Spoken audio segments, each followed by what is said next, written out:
90% ما آدما یه مش آشغال به درد نخور توی زندگیمون بوده.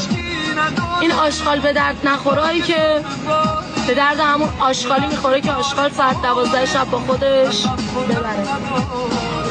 میان توی زندگیمون داغون میکنن، یعنی زندگیمونو میره، ولی یه روز خدا همین آشغالا از زندگیت میندازه بیرون، یه آدم درست رو وارد زندگیت میکنه.